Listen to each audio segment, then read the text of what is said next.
देखो, एक कमरा 8 मीटर तो लंबा है और 6 मीटर चौड़ा है।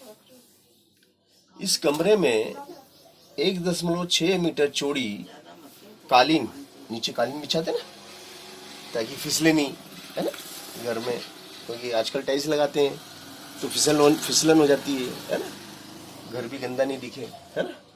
तो 1.6 मीटर चौड़ी कालीन बिछाई जाती है। तो कालीन की लंबाई कितनी है उसकी, देखो चौड़ाई दी है इसने, चौड़ाई कितनी है 1.6 मीटर। तो 1.6 मीटर चौड़ी तो कालीन है, मगर वो लंबी कितनी चाहिए उस कमरे में, है ना, क्योंकि अपने को कमरा अपना 8 मीटर लंबा और 6 मीटर चौड़ा है। तो यहाँ पे हम क्या करेंगे कि कमरे का क्षेत्रफल निकाल लेंगे। क्या निकालेंगे, कमरे का क्षेत्रफल, है ना। क्या आ जाएगा, कमरे का मतलब फर्श का, कहने का मतलब ये है किसका, फर्श का क्षेत्रफल निकालेंगे, क्योंकि फर्श है हमारा, फर्श लंबा और चौड़ा है, तो फर्श का क्षेत्रफल। बताओ फर्श के क्षेत्रफल का सूत्र क्या आ जाएगा। फर्श का क्षेत्रफल कैसा है, इतने मीटर लंबा और इतने मीटर चौड़ा है। फर्श का क्षेत्रफल 8 मीटर लंबा और 6 मीटर चौड़ा है।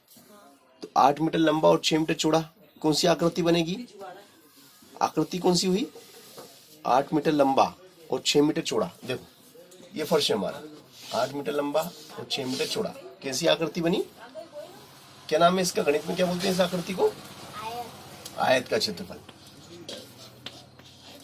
आयत का क्षेत्रफल। अब आयत के क्षेत्रफल का सूत्र किसको याद है,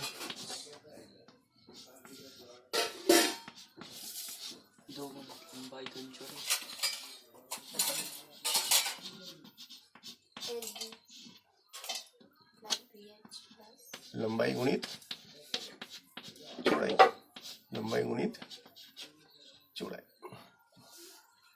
तो क्या हो जाएगा ये आपका फर्श का क्षेत्रफल।